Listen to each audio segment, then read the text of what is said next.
नमस्कार, मैं हूं सोनिया और आप देख रहे हैं कार्यक्रम आध्यात्मिक ज्ञान चर्चा। तो आइए शुरुआत करते हैं कार्यक्रम की और जानते हैं विचार जगत गुरु तत्वदर्शी संत रामपाल जी महाराज बनाम परम पूज्य संत महामंडलेश्वर स्वामी ज्ञानानंद जी के विचार। महाराज जी, आपका इष्ट देव कौन है?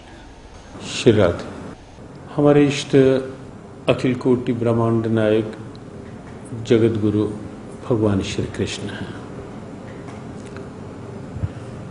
श्री कृष्ण भगवान पूर्ण अवतार हैं। कृष्णस्तु भगवान स्वयं।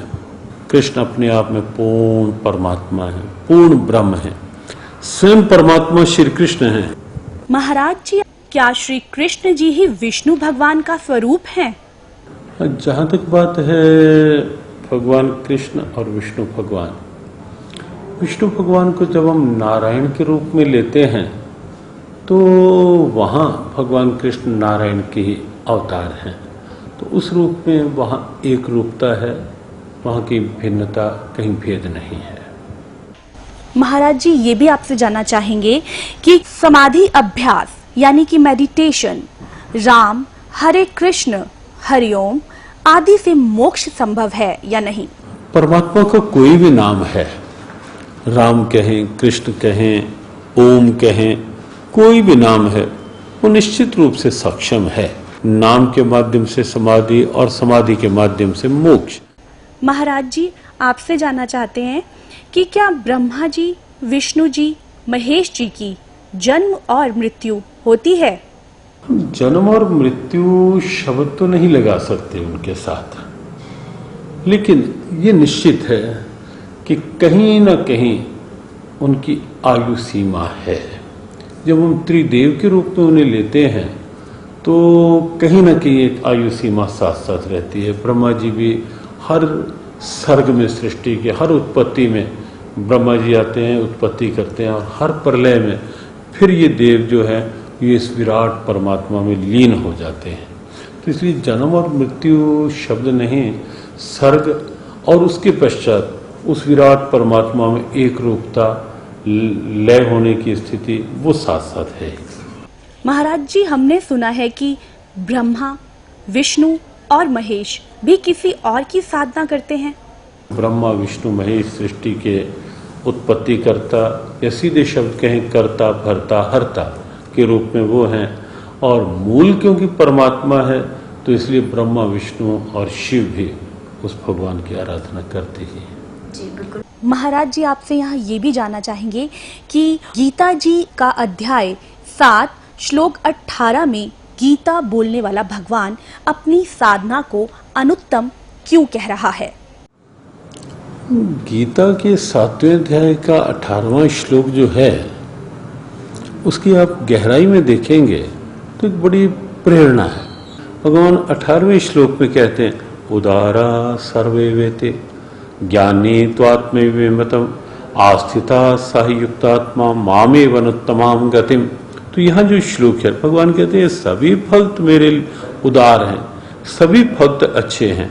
ज्ञानी भले ही एक रूप होने के कारण मेरी आत्मा है, मेरे से एक रूप है, लेकिन आगे जो कहा आस्थिता साही युक्तात्मा मामेव अनुत्तमाम गतिम, यहाँ जो अनुत्तमाम गतिम है, क्योंकि ज्ञानी परमात्मा से एक रूप हो जाता है, जो तू है सो मैं हूं। भगवान कहते हैं वो उस गति को पा लेता है, उस स्थिति को पा लेता है जिसके समान और जिससे श्रेष्ठ और कोई दूसरी गति नहीं होती। यहाँ जो अनुत्तमाम गतिम शब्द है, अनुत्तम की साधना की बात है, वो उस अवस्था की बात है जो जीव का परमोच्च लक्ष्य है, सर्वोच्च लक्ष्य है, जीव का परम प्राप्तव्य है, जिस प्राप्ति के पश्चात और कुछ पाना शेष नहीं रहता। ये गीता की एक दिव्यता है जो इस श्लोक के माध्यम से भगवान ने प्राप्त करने की प्रेरणा दी और कहा कि उसके समान कोई गति नहीं। एक प्रश्न आपसे जरूर करना चाहेंगे महाराज जी। गीता जी के 18वें अध्याय के 62वें श्लोक में गीता बोलने वाला भगवान अर्जुन को पूर्ण मोक्ष प्राप्ति के लिए अपने से किस अन्य भगवान की शरण में जाने को कह रहा है? वह परमेश्वर कौन है? श्रीमद् भगवद गीता को लेकर एक बड़ा रहस्यपूर्ण प्रश्न है। और ये श्लोक अपने आप में बहुत महत्वपूर्ण है गीता का।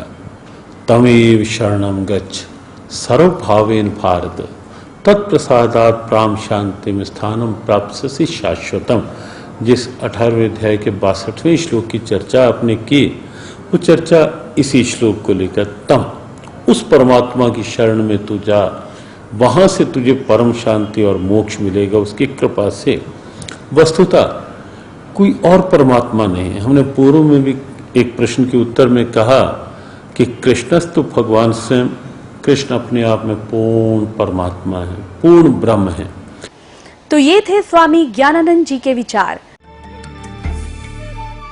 और आइए अब जानते हैं आदरणीय इस्कॉन प्रमुख महम्मद दास जी के विचार। आपका इष्ट देव कौन है? हमारे इष्ट देव तो भगवान श्री कृष्ण हैं। हम तो उन्हीं के लिए जन्म जन्मांतर तक उन्हीं की सेवा के लिए आराधना करते हैं कि उनकी कृपा मिले, जिससे कि अंतिम समय जब हम प्रयाण काल होता है, जब हम शरीर छोड़ें, तो भगवान का कीर्तन करते, उनका स्मरण करते हुए हम उनके धाम में प्रवेश करें। हरे कृष्ण। मैं यही आपसे जानना चाहूंगी कि श्री कृष्ण जी ही विष्णु का स्वरूप है, क्या ये सच है? ऐसा है कि अगर आप श्रीमद् भागवत पढ़ेंगे तो आपको पता चलेगा कि कृष्णस्तु भगवान स्वयं। विष्णु में और कृष्ण में कोई अंतर नहीं है, केवल एक ही अंतर है कि जैसे कोई व्यक्ति ऑफिस में और अपने घर में हो, तो जब वो ऑफिस में जाता है तो बहुत सज संवर के ड्रेस वेस ठीक से पहन के जाता है। जब घर पे है तो कोई फॉर्मेलिटी नहीं है। तो श्री कृष्ण का जो स्वरूप है वो निज धाम में है, अपने घर में बैठे हुए। तो जब उन्हें पालन करना होता है तो विष्णु के रूप में मुकुट उकुट पहन करके और विधिवत सुदर्शन चक्र धारण करके फिर हो जाते हैं। प्रभु जी, यहाँ एक और है जहन में हमारे सवाल कि समाधि अभ्यास यानी कि मेडिटेशन, राम हरे कृष्ण हरि ओम आदि से मोक्ष संभव है या नहीं? ये तो बहुत उत्तम स्थिति है, लेकिन समाधि कैसे होगी जब मन हमारा भौतिक वस्तुओं में उलझा हुआ है? समाधि कैसे होगी? इसलिए मंत्रोच्चार के द्वारा हरे कृष्ण कृष्ण कृष्ण हरे हरे, हरे राम राम राम हरे हरे, इस मंत्र का दृढ़ निश्चय के साथ जप कर देंगे तो हमारा मन स्थिर हो जाएगा। और जब मन हमारा स्थिर हो जाएगा तो हमारी स्थिति समाधि में लीन हो जाएगी। और वो जो समाधि है कृष्ण स्मरण की समाधि, कृष्ण के साथ रमण करने की समाधि, कृष्ण की भक्ति की समाधि, वो हमें कृष्ण के प्रेम में बांध देगी। प्रभु जी, यहाँ मैं जानना चाहूंगी कि ब्रह्मा विष्णु महेश की भी मृत्यु होती है? वो एक विशिष्ट मूर्ति है। ब्रह्मा विष्णु और जो शंकर हैं, ब्रह्मा की तो मृत्यु होती है, उनका भी जीवन काल है। तो कहने का तात्पर्य ये है कि भगवान चाहे ब्रह्मा हो विष्णु हो महेश हो, इनकी भी मृत्यु संभव है? नहीं, विष्णु की मृत्यु नहीं होती है और शंकर भी अमर है। ब्रह्मा, इन तीनों गुणों में जो ब्रह्मा का रिप्रेजेंटेशन है, शास्त्रों के आधार पर यह निश्चित किया गया है कि उनका समय निश्चित है। क्या ब्रह्मा विष्णु महेश भी किसी और इष्ट की साधना करते हैं? देखिए, ये तीनों के तीनों भगवान श्री कृष्ण का ही स्मरण करते हैं। कहा जाता है गीता जी के अध्याय 7 और श्लोक 18 में गीता बोलने वाला भगवान अपनी साधना को अनुत्तम क्यों कह रहा है? यहाँ पर अनुत्तमा गति कहा उन्होंने। इससे पहले के श्लोक में भगवान ने कहा चतुर्विधा भयंती माम जना सुकृतिचार्जुन आर्थ अर्थार्थी जिज्ञासु ज्ञानी च भरतर सब। 4 प्रकार के लोग मेरी भक्ति करते हैं। भगवान कहते हैं कि जो लोग हमारे भक्त हैं वो सर्वश्रेष्ठ है, लेकिन साथ साथ जो लोग ज्ञानी हैं, जो मेरे परम ज्ञान को जानते हैं, गीता के इस गुह्य ज्ञान को जानते हैं, उन्हें भगवान कहते वो उनको मैं अपने समान मानता हूं और उन्हें निश्चित रूप से अनुत्तमा गति अर्थात उन्हें मेरे धाम की प्राप्ति होती है। मैं यही आपसे जानना चाहूंगी कि गीता जी के 18वें अध्याय के 62वें श्लोक में गीता बोलने वाला भगवान अर्जुन को पूर्ण मोक्ष प्राप्ति के लिए अपने से किस अन्य भगवान की शरण में जाने को कह रहा है? वह परमेश्वर कौन है? कृष्ण के अतिरिक्त तो कोई भगवान ही नहीं है कि उस परम ईश्वर की अर्थात उस श्री कृष्ण, उस मेरे कृष्ण की या मेरी आराधना तो हृदय में बैठ के करो। ये थे आदरणीय इस्कॉन प्रमुख महमंत दास जी के विचार। और आइए अब जानते हैं जगत गुरु तत्वदर्शी संत रामपाल जी महाराज के विचार। जैसे अभी तक हम अज्ञान आधार से सुना करते थे कि श्री ब्रह्मा जी, विष्णु जी, शिव जी ये अजरो अमर हैं, सर्वेश्वर हैं, इनके कोई माता पिता अर्थात जनक नहीं है। ये अज्ञान था, सत्संग नहीं था। जबकि इनकी जीवनी में लिखा है कि ये नासवान है, इनकी जन्म मृत्यु होती है, दुर्गा इनकी माता है और काल रूपी ब्रह्म इनका पिता है। तो ये अज्ञान था। अब यहां थोड़ा सा प्रमाण देना पड़ेगा, नहीं तो भक्त प्रथम बार इस बात को सुनेगा कि ब्रह्मा विष्णु महेश नासवान है, इनकी जन्म मृत्यु होती है, तो बिदक जाएगा और हो सकता है फिर ये कभी वचन भी ना सुने। उसका दुर्भाग्य होगा, क्योंकि सच्चाई से दूर भागना नहीं चाहिए। सच्चाई को धैर्यपूर्वक सुनना चाहिए, फिर विचार करना चाहिए कि सचमुच ये कितना सत्य है। और सत्य है तो फिर सत्य के लिए हम भटक रहे हैं। सत्य मिला और हमें अपना कल्याण हुआ। अभी तक हम असत्य में भटक रहे थे, असत्य साधना कर रहे थे, असत्य ज्ञान सुन रहे थे, असत्य परमात्माओं पर आश्रित थे। अब हमें सत्य मिलेगा तो ग्रहण करेंगे, हमारा सबका मोक्ष हो जाएगा। अब देखिएगा, थोड़ा प्रमाण दिखाते हैं श्री देवी पुराण में। देखिएगा, श्रीमद् देवी भागवत गीता प्रेस गोरखपुर से प्रकाशित है। और इसके कौन है संपादक? हनुमान प्रसाद पोदार चिमनलाल गोस्वामी। और ये गीता प्रेस गोरखपुर से प्रकाशित है, मुद्रित भी वहीं से है। गीता प्रेस प्रकाशक एवं मुद्रक हैं गीता प्रेस गोरखपुर, गोविंद भवन कार्यालय, कोलकाता का संस्थान। इसके 123 पृष्ठ को ही पढ़ेंगे, इसमें बहुत से संशय दूर हो जाएंगे। तीसरा स्कंध श्रीमद् देवी भागवत आप पढ़ रहे हैं, 123 पृष्ठ पर देखिएगा। तुम भगवान विष्णु जी अपनी माता दुर्गा के विषय में कह रहे हैं स्तुति करते हुए, तुम शुद्ध स्वरूपा हो, यह सारा संसार तुम से उद्भासित हो रहा है। मैं ब्रह्मा और शंकर हम सभी तुम्हारी कृपा से विद्यमान हैं। हमारा आविर्भाव माने जन्म और तिरोभाव माने मृत्यु हुआ करता है। हमारा जन्म और मृत्यु हुआ करता है। केवल तुम ही नित्य हो, जगत जननी हो, प्रकृति और सनातनी देवी हो। ओह, फिर यहाँ कहा है, ये स्पष्ट लिखा है आविर्भाव माने जन्म। भगवान विष्णु जी स्वीकार कर रहे हैं कि मैं ब्रह्मा और शंकर हम सभी का जन्म और मृत्यु हुआ करता है। केवल तुम ही नित्य हो, यानी अविनाशी हो, जगत जननी हो, प्रकृति और सनातनी देवी हो। ये भी याद रखना कि प्रकृति दुर्गा के लिए ही कहा जाता है। भगवान शंकर बोले, देवी यदि महाभाग विष्णु तुम्ही से प्रकट हुए हैं तो उनके बाद उत्पन्न होने वाले ब्रह्मा भी तुम्हारे बालक हुए। फिर मैं तमोगुणी लीला करने वाला शंकर क्या तुम्हारी संतान नहीं हुआ? अर्थात मुझे भी उत्पन्न करने वाली तुम ही हो शिवे। संपूर्ण संसार की सृष्टि करने में तुम बड़ी चतुर हो। इस संसार की सृष्टि, स्थिति और संहार में तुम्हारे गुण सदा समर्थ हैं। उन्हीं तीनों गुणों से उत्पन्न हम ब्रह्मा, विष्णु एवं शंकर नियमानुसार कार्य में तत्पर रहते हैं। पुण्यात्मा, इस श्रीमद् देवी भागवत यानी देवी पुराण ने चंद पंक्तियों में ये 5 कंसेप्ट क्लियर कर दिए। नंबर 1, ब्रह्मा विष्णु महेश नासवान है, इनकी जन्म मृत्यु होती है, ये इनकी जीवनी में लिखा है। और नंबर 2, प्रकृति दुर्गा को कहते हैं। नंबर 3, दुर्गा इन ब्रह्मा विष्णु महेश की माता है। और नंबर 4, ये कहते हैं हम तो केवल नियमित कार्य ही कर सकते हैं, यानी जिसके संस्कार में दुख या सुख जैसा है उसको एज इट इज दे सकते हैं, उसमें हम कोई परिवर्तन नहीं कर सकते। और पांचवा ये हो गया कि रजगुण ब्रह्मा, सतगुण विष्णु, तमगुण शिव जी है, कि इन तीनों गुणों से उत्पन्न हम। तो पुण्यात्माओं, अभी तक जो ये ज्ञान दिया करते थे वो दंत कथा थी, अज्ञान था, वो सत्संग नहीं था।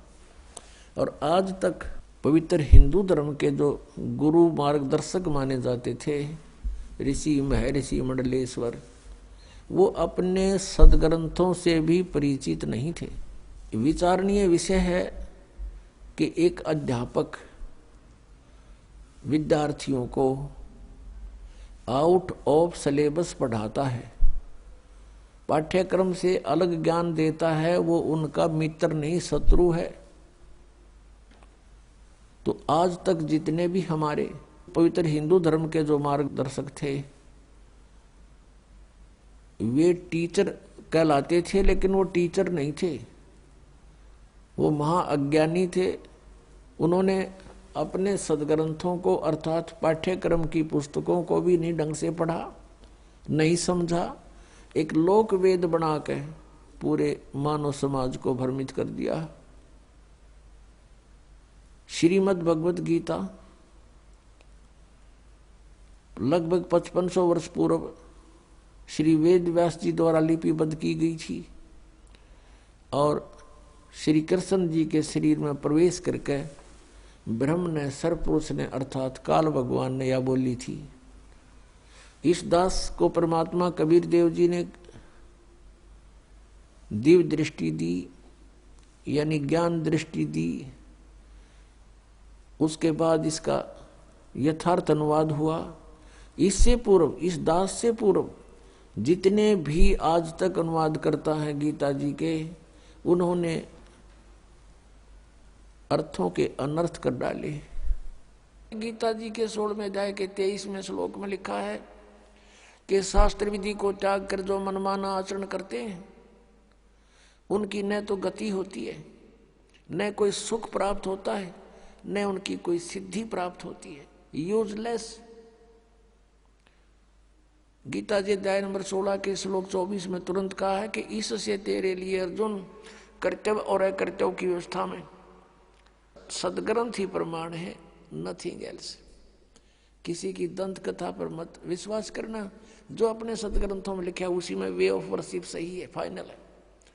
अब जैसे ये श्री कृष्ण जी के पुजारी पवित्र हिंदू धर्म में जितने भी पुण्यात्मा हैं, अब गीता जी को सिरोधार्य मानते हैं और नाम जपते हैं, हरे राम हरे कृष्ण, राधे राधे श्याम मिला दे, ओम नमः शिवाय, ओम भागवते वासुदेव नमः, एवं नमः। ये पता नहीं कितने मंत्र बना रखे।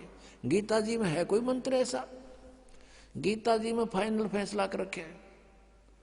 गीता जी अध्याय नंबर 8 के श्लोक नंबर 13 में कहा कि ओम इति एक अक्षरम ब्रह्म व्यवहारण माम अनुसमरण ये परियाति तदन देहम सयाति परमाम गति। मुझ ब्रह्म का, माम ब्रह्म, मुझ ब्रह्म का केवल ओम इति एक अक्षरम, ये ओम एक अक्षर है, नथिंग एल्स, और कुछ नहीं। उच्चारण करके सिमरण करता हुआ जो अंतिम श्वास तक, शरीर छोड़ने तक इसका सिमरण करता हुआ छोड़कर जाता है, यह प्रियाति तदन देहम सयाति परमाम गति, वो परम गति को प्राप्त होता है। ओम से मिलने वाली परम गति, ओम से मिलने वाली श्रेष्ठ गति कौन सी है?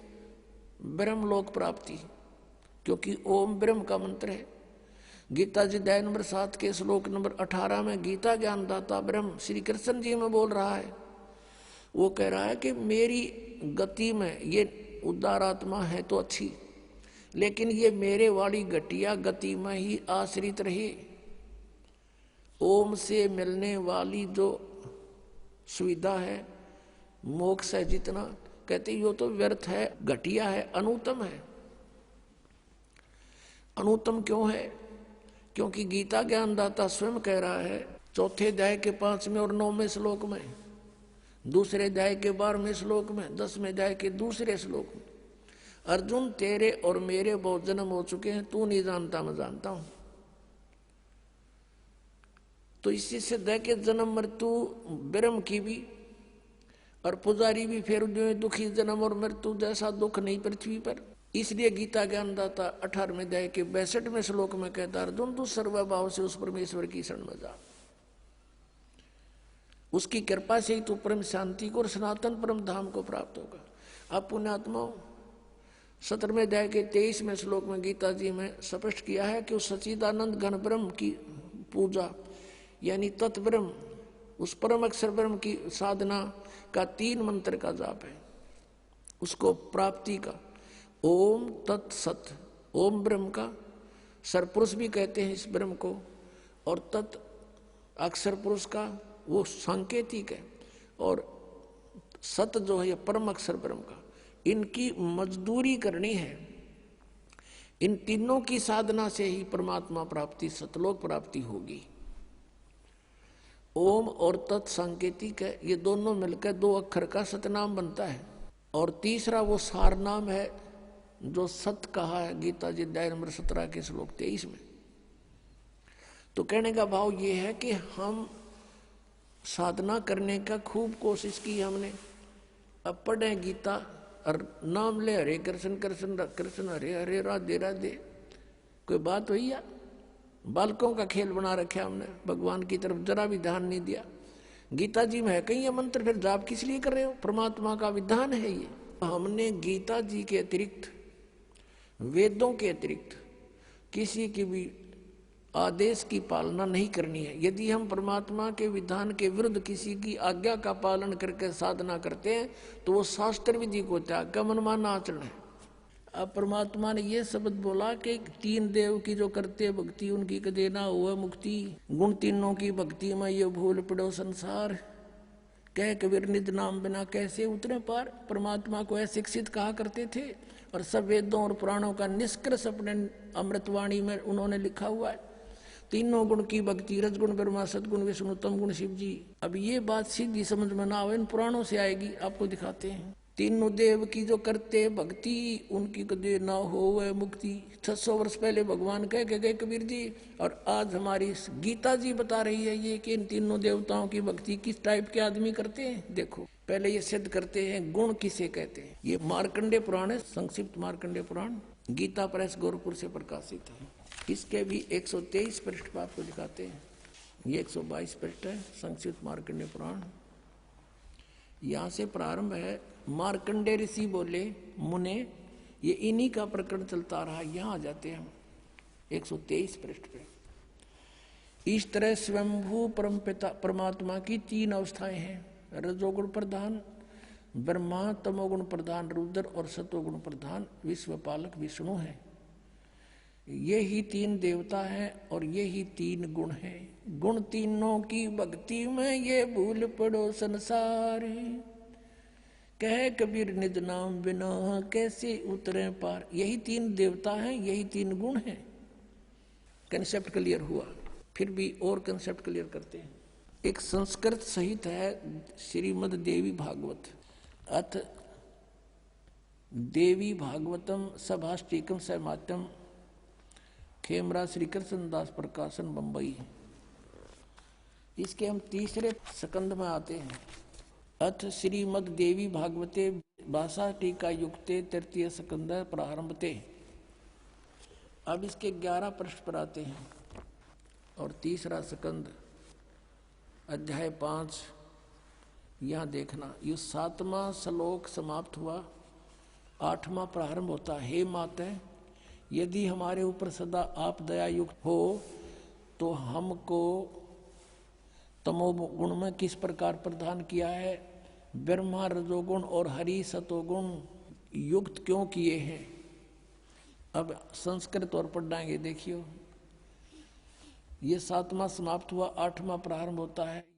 यदि दया धर्मना न सदा अंबिके, यदि आप दयालु हमारे ऊपर है दुर्गा है अंबिके, कथम अहम विहित है। शंकर जी कह रहे हैं कि कथम अहम विहित है, किस प्रकार मैं बना दिया, तमोगुण है। और कमल जय, कमल से उत्पन्न होने वाले ब्रह्मा को रजगुण संभव, सुवित किमु सतोगुण हरि और विष्णु जी को आपने सतोगुण क्यों बढ़ा दिया। इति सिद्धम रजगुण ब्रह्मा सतगुण विष्णु तमगुण शिव जी। अपनात्मो श्रीमद् भगवद गीता में आपको दिखाते हैं कि इन तीनों गुणों त्रिगुणमयी माया रजगुण ब्रह्मा सतगुण विष्णु तमगुण शिव जी की जो पूजा करते हैं उनको क्या उपमा दे रखी है इस पवित्र ग्रंथ में। देखिएगा, श्रीमद् भगवद गीता, गीता प्रेस गोरखपुर से प्रकाशित है। जयदयाल गोविंद का इसके अनुवादक है।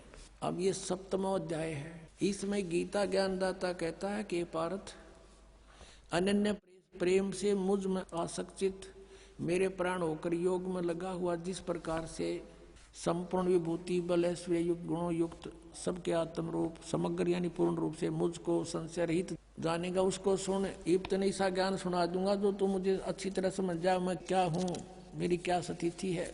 अब दूसरे में क्या कहता है कि मैं तेरे लिए इस विज्ञान से तत्व ज्ञान को पूर्णतः कहूंगा, जिसको यू तत्व ज्ञान नहीं है, इस ज्ञान को सीधा जानकर संसार में फिर कुछ भी जानने योग्य शेष नहीं रह जाता। फिर देखो इसमें कहा है कि हजारों मनुष्यों में कोई एक मेरी प्राप्ति के लिए यत्न करता है, नहीं तो अन्य देवताओं की पूजा करते रहते हैं। यत्न करने वाले योगियों में भी कोई एक मुझको तत्व से यथा रूप से जानता है, यानी एकादश जानता मुझको। और फिर देखो ये दोनों प्रकृति बताई है इसमें 7वें अध्याय के 4-5 में। पृथ्वी जल अग्नि वायु आकाश मन बुद्धि और अहंकार भी इस प्रकार ये 8 प्रकार से विभाजित ये मेरी प्रकृति है, ये जड़ प्रकृति है। और ये 8 भेद वाली तो अपरा अर्थात जो जड़ प्रकृति ऊपर वाली जड़ प्रकृति है। और हे महाबाहो, इससे दूसरी जिससे ये संपूर्ण जगत धारण किया जाता है वह जीव रूपा वह है मेरी चेतन प्रकृति जान, ये दुर्गा है दुर्गा। तो अब ये कंसेप्ट हो गया क्लियर के प्रकृति दुर्गा को कहते हैं। शिव पुराण ने भी और विष्णु पुराण ने कति क्लियर कर दिया। अब यहाँ प्रसंग चल रहा है कि तीनों गुण। अब ये काल कहता गीता ज्ञानदाता कि ऐसा ज्ञान सुना दूंगा, इसके जानने के बाद फिर कुछ भी जानना शेष नहीं रहेगा। अब देखो क्या बताना चाहता है वो। श्रीमद् भगवद गीता, गीता प्रेस गोरखपुर से प्रकाशित है। जयदयाल गोविंद का इसके अनुवादक है। अब हम इसी के 12वें श्लोक से शुरू करेंगे, 7वें अध्याय के 12वें श्लोक से। अब यहाँ कहता है ये गीता ज्ञानदाता, और भी जो सतगुण से उत्पन्न होने वाले भाव हैं, सतगुण से सतीथि, रजगुण से उत्पत्ति, तमोगुण से संहार, तो सतगुण से होने वाले भाव हैं। और जो रजोगुण तथा तमोगुण से होने वाले भाव हैं, उन सब को तो मुझसे ही होने वाले हैं ऐसा जान, परंतु वास्तव में उनमें ये मैं और वे मुझ में नहीं है। अब इसने स्पष्ट किया है, जैसे आपने श्री शिव पुराण में पढ़ा 9वें अध्याय के लास्ट में 110 पृष्ठ पर गीता प्रेस गोरखपुर से प्रकाशित में, कि इस प्रकार तीनों देवताओं में गुण है परंतु शिव गुणातीत माना गया। ये काल कह रहा है, गीता बोल रहा है वो कि मैं उनमें नहीं हूं और ये तीनों देवताओं में गुण है। अब देखो 13वें में गुणों के कार्य रूप सात्विक राजस और तामस, इन 3 प्रकार के भावों से ये सारा संसार प्राणी समुदाय मोहित हो रहा है। इन तीनों गुणों से परे यानी ब्रह्मा विष्णु महेश से अलग जो मैं हूं काल ब्रह्म मुझ अविनाशी को नहीं जानता। इन तीनों देवताओं तो ऊपर मन नहीं, मुझे नहीं जानते, ये इन्हीं की पूजा करते रहते हैं। अब 14वें श्लोक में 7वें अध्याय के इसमें क्या कहा है, क्योंकि यह अलौकिक अर्थात अति अद्भुत त्रिगुणमयी मेरी माया रजगुण ब्रह्मा सतगुण विष्णु तमगुण शिव जी के द्वारा फैलाया गया जाल बड़ी दुस्तर है। ये माया बड़ी खतरनाक है। और जो पुरुष मुझको निरंतर भजते हैं, ये ब्रह्म कहता है जो मेरी भक्ति करते हैं वो माया का उल्लंघन कर जाते हैं, वो ब्रह्मा विष्णु महेश की पूजा नहीं करते, इनसे ऊपर उठ जाते हैं। और 15वें में कंसेप्ट क्लियर कर दिया, माया के द्वारा जिनका ज्ञान हरा जा चुका है, त्रिगुणमयी माया, रजगुण ब्रह्मा, सतगुण विष्णु, तमगुण शिव जी के द्वारा, उनकी भक्ति से ऊपर जो कुछ सुनने को तैयार नहीं, कुछ करने को तैयार नहीं, उनका उन्हीं से मिलने वाले लाभ पर आश्रित हो चुके हैं, उनका ज्ञान हरा जा चुका है। असुर स्वभाव को धारण किए हुए मनुष्यों में नीच और दूषित कर्म करने वाले मूढ़ लोग, मूर्ख, मुझको नहीं भजते। अपने आत्माओं, ये स्पष्ट कर दिया कि अन्य देवता रजगुण ब्रह्मा, सतगुण विष्णु, तमगुण शिव जी की जो भक्ति करते हैं वो राक्षस स्वभाव को धारण किए हुए मनुष्यों में नीच दूषित कर्म करने वाले मूर्ख। गीता ज्ञानदाता कहता है वो मेरी भक्ति भी ना करते, इन्हीं तक सीमित है। और देखो आगे इसमें 16 से लेकर 19 तक फिर इसने अपने विषय में बताया कि मेरी भक्ति 4 प्रकार के करते हैं। फिर 20 से फिर शुरू करता है इन्हीं देवताओं के बारे में। देखिएगा, ये वही गीता प्रेस गोरखपुर से प्रकाशित है, 7वां अध्याय। अब हमने 15 तक पढ़ लिए, अब 20 में आ गया। उन भोगों की कामना द्वारा जिनका ज्ञान हरा जा चुका है, जो 15वें श्लोक में गया 7वें अध्याय में, अपने स्वभाव से प्रेरित होकर उस नियम का धारण करके वो अन्य देवताओं को भजते अर्थात पूजते हैं। ब्रह्मा विष्णु महेश ये तीनों गुण अन्य देवताओं में आते हैं। अब यहाँ देखो 21वें का 7वें अध्याय का 21वां श्लोक। जो सकाम भक्त जिस देवता के स्वरूप को श्रद्धा से पूजना चाहता है, उस भगत की श्रद्धा को मैं उसी देवता के प्रति स्थिर करता हूँ। जैसे कोई विष्णु जी को पूजता है तो ये स्वयं आ जा विष्णु रूप धारण कर उसने तथास्तु कर जाए का देसी दे जाओ खिलौने खेल लें जा। फिर अब 22 में देखो, वह साधक वह पुरुष श्रद्धा से युक्त होकर उस देवता को पूजन करता है और उस देवता से मेरे द्वारा ही विधान किए हुए उन इच्छित भोगों को निस्संदेह प्राप्त करता है। कहता है उन जो अन्य देवता हैं ब्रह्मा विष्णु महेश, इनको मैंने एक एक विभाग दे रखा है, वो शक्ति मेरी तय काम कर रहे हैं। इसका अर्थ ये है, अब 23 में 7वें अध्याय के 23 में स्पष्ट कर दिया है। परंतु अब 7वें अध्याय का 23 में स्पष्ट कर दिया है, परंतु उन अल्प बुद्धि वालों का, अल्प बुद्धि माने मूर्खों मंद बुद्धि वालों का वह फल नाशवान है। देवताओं को पूजने वाले देवताओं को प्राप्त होते हैं, और मेरे भक्त मुझको ही प्राप्त होते हैं। इन्होंने ये डंगा डाल दिया, चाहे जैसे ही भजे, चाहे कोई बात हुई। गीता जी कहता है कि एक मेरा तो एक वो मंत्र, उसके अतिरिक्त कुछ भी नथिंग एल्स। ये इन्होंने आप डाल दिया, चाहे जैसे भी भजे, हरे राम हरे कृष्ण करें। इनका उद्देश्य ये है यहाँ डंगा डाण का। मेरे भक्त मुझको ही प्राप्त होते हैं, इतना सा बात है। अपने आत्मा रजगुण ब्रह्मा, सतगुण विष्णु, तमगुण शिव जी ये अन्य देवताओं में आते हैं, और शास्त्र विधि को त्याग कर जो मनमाना आचरण करते हैं उनको कोई लाभ नहीं होता। 16वें अध्याय के 23वें श्लोक में कहा है। अब यहाँ थोड़ा सा कंसेप्ट और क्लियर करते हैं। अब जैसे 16वें अध्याय के 23वें श्लोक में ये कहा कि शास्त्र विधि को त्याग कर जो मनमाना आचरण करते हैं उनको कुछ भी लाभ नहीं होता, ना उनकी गति हो, ना उनको कोई सुख हो, और ना उनकी कोई सिद्धि प्राप्त हो। यूजलेस। फिर क्या फायदा उस भक्ति का।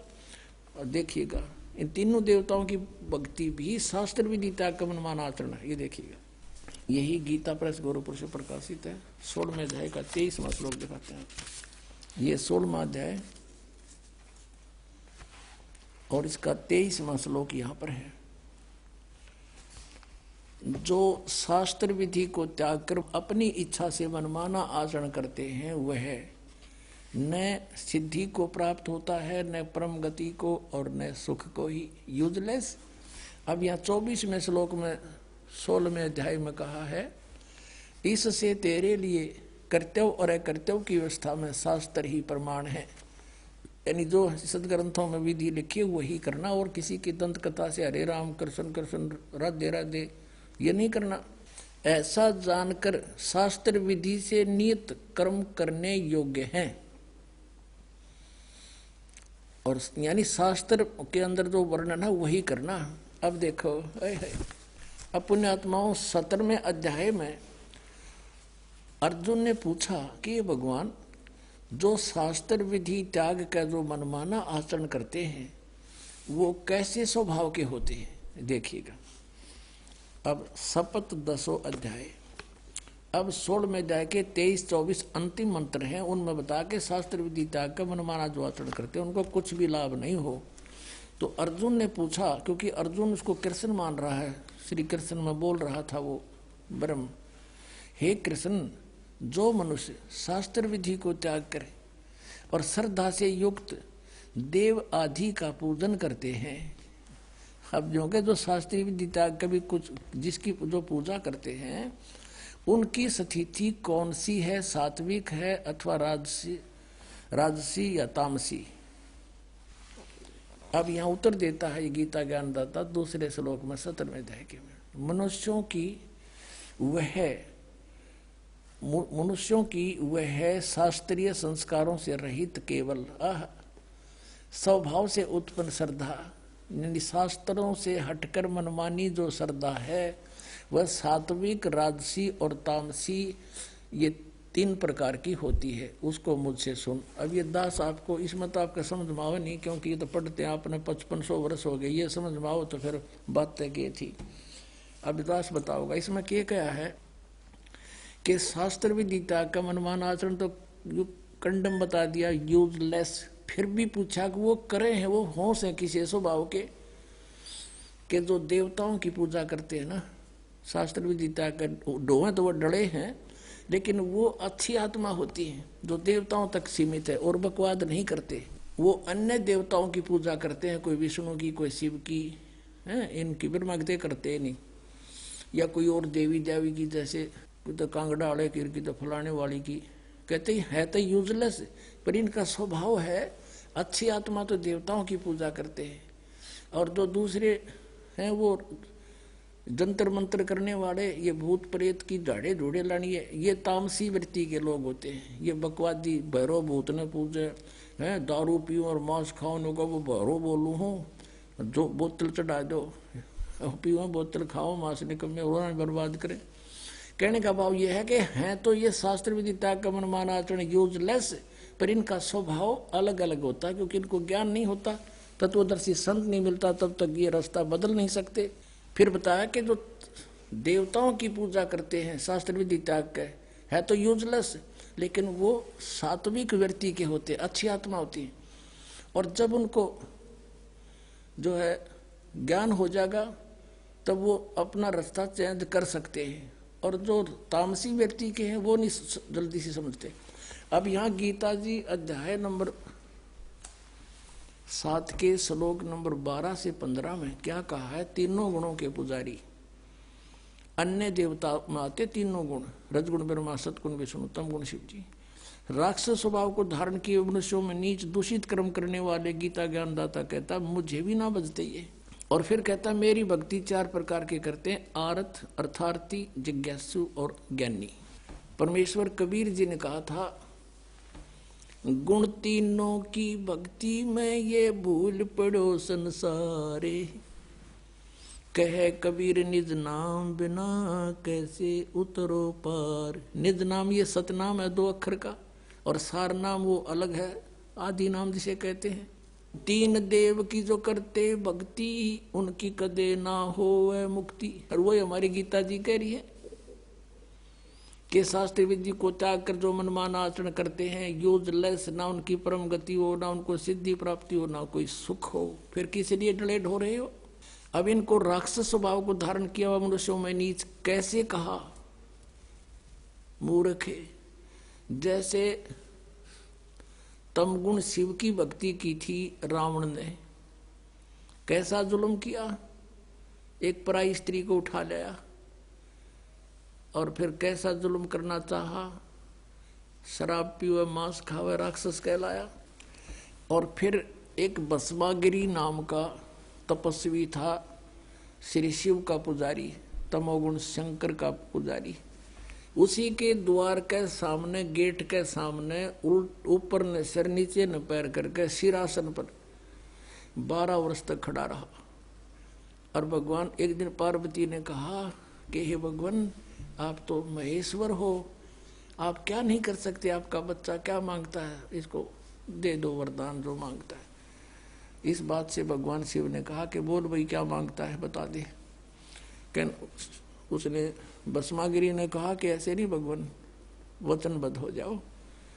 भगवान शिव ने सोचा कि मांगेगा, एक सिद्धि मांग लेगा, दे दूंगा। कहा ठीक है तथास्तु, वचनबद्ध हो गया, खड़ा हो गया तुरंत और कहने लगा आप अपना ये भस्म कड़ा दे दो। भगवान शिव ने एक भस्म कड़ा हाथ में पहन रखा था और उसमें ऐसी शक्ति थी कि किसी के सिर पे रख के यूं कर दे सिर की तरफ के भस्म, वो भस्म कर देता था, उसको मार डालता था, जला देता था। भगवान शिव ने सोचा भस्म कड़ा मांगा है, कोई बात नहीं, साधु है, जंगल में रहता है, राक्षसों से बचाव के लिए मांगता होगा। दे दिया कार्ड निकाल के।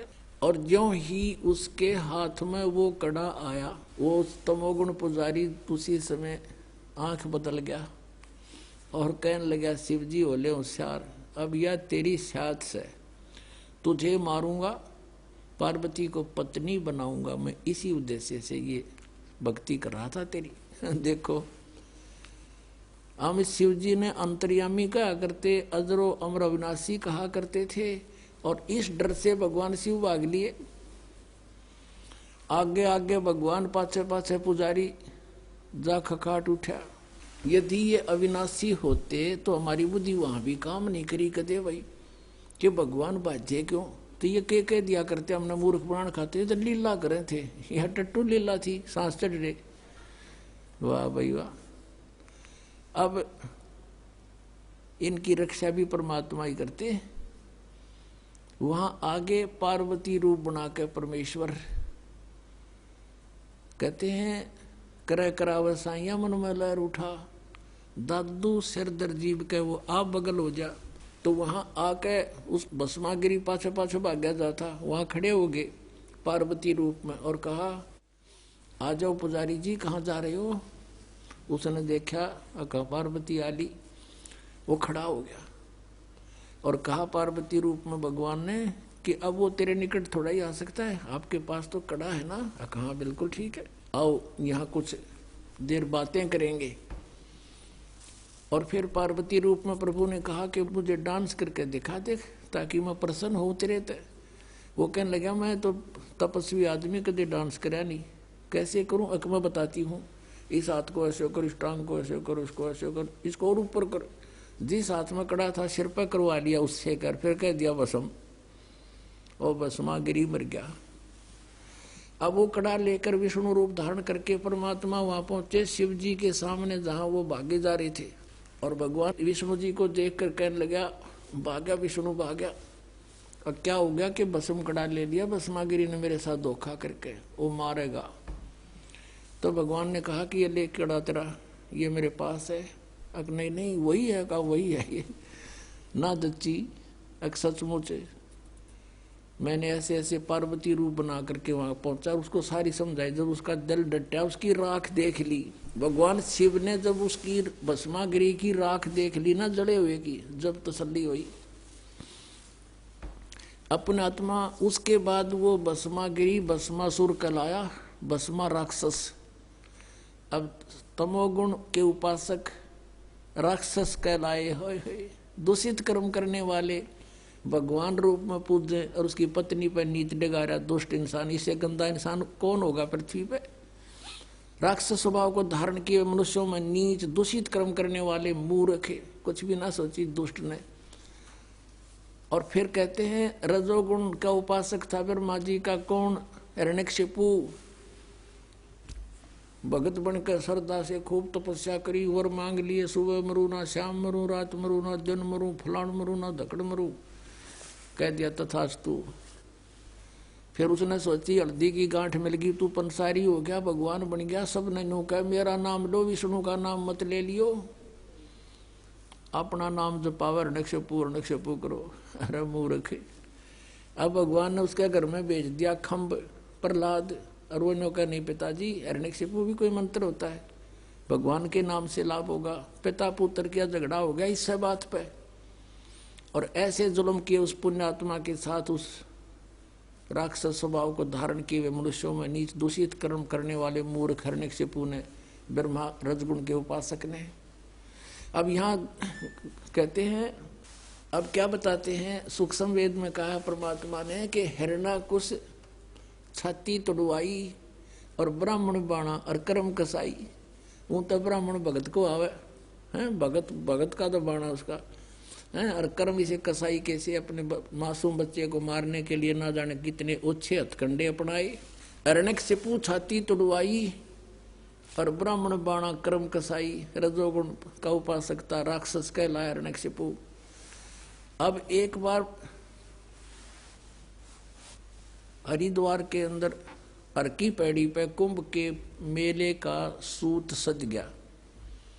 वहां पर एक पर भी लगगी, इनके अपने अपने हिसाब से बनाई हुई मनमाना आचरण है, ये शास्त्र विधि को त्याग के।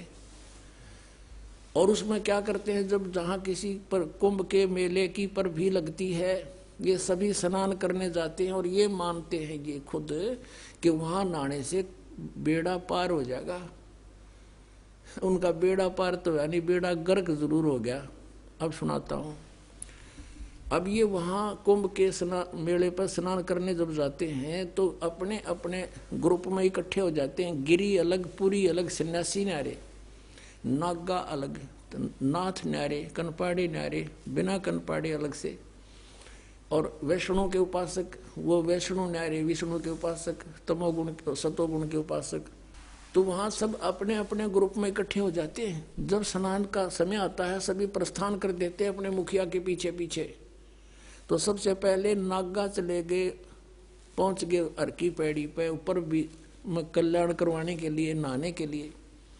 पीछे से वैष्णो आगे, विष्णु जी के उपासक, सतोगुण के उपासक, और नागा थे वो बिल्कुल नंगे रहते हैं, नेक्ड, वो तमोगुण के उपासक शिव जी के। पीछे से विष्णु उपासकों ने, सतोगुण के उपासकों ने कहा कि ए नागाओ, हम सर्वश्रेष्ठ हैं, हम प्रथम स्नान करेंगे, तुम बाहर आ जाओ, पहले नहीं नहाओगे तुम। अब वो नागाओं ने कहा कि हम सर्वश्रेष्ठ हैं, हम त्यागी और वैरागी हैं, हम कोई कपड़ा भी नहीं रखते तन पर, हम सबसे प्रथम नहाएंगे, हम सर्वश्रेष्ठ हैं। वैष्णु साधु कहने लगे, शरण फड़ो, तुम टट्टी के हाथ भी ना धोते, पशु की तरह नंगे फिरो, तुम कहे कि श्रेष्ठ हो, बाहर मरो, हम नहाएंगे पहले। अब वहां बैठ गए तीनों गुण। अब उसी समय इनका जूत बाज गया, नाना भी भूल गए, भगवान भी भूल गए, हर की पैड़ी भी याद ना रही इनकर, पर भी भूल गए। 25,000 ये त्रिगुण उपासक, इन तीनों भगवानों के उपासक वह कटका मर गए, कत्लेआम कर दिया, गंगा का पानी लाल कर दिया, लाश बहती जाओ उनमें, और तेरा गजब हुई। इसके बारे में परमात्मा ने कहा है कि तीर तुपक तलवार कटारी ये जम जड़ जोर बधावे हैं, हर पैड़ी हर हेत ना जाना, और वहां जा तेग चलावे हैं, काटे शीस नहीं दिल करुणा, ये जग में साध को आवे हैं, और जो जन इनके दर्शन को जावे उनको भी नरक पठावे हैं। हे भगवान, पुण्यात्माओं, हम कति अंधे कर रखे थे इस काल में, हम इन महात्मा मान्या करते इसे जुल्म करनिया ने। अब कहते काटे शीस नहीं दिल करुणा, इतनी भी दया नहीं, और कत्लेआम कर डाला, छोरी गपो दे हैं, तलवार ते काट गिरे, बड़कियां खा ली एक दूसरे ने। ये है और तीनों गुणों के उपासक, राक्षस स्वभाव को धारण किए हुए मनुष्यों में नीच दूषित कर्म करने वाले मूर्ख। ये पुण्यात्माओं दास नहीं कह रहा, ये इनका इतिहास कह रहा है, श्रीमद् भगवत गीता बता रही है। और 600 वर्ष पहले परमात्मा बता रहे थे, परमेश्वर कबीर साहब, गुण तीनों की भक्ति में ये भूल पड़ो संसार, कहे कबीर निज नाम बिना ये कैसे उतरे पार, तीन देव की जो करते भक्ति उनकी कदे ना होवे मुक्ति। बोलो सतगुरुदेव। भजन करो उस रब का जो दाता है कुल सब का, भजन करो उस रब का जो दाता है कुल सब का। वो कौन है? वो कबीर देव है। बोलो सतगुरुदेव।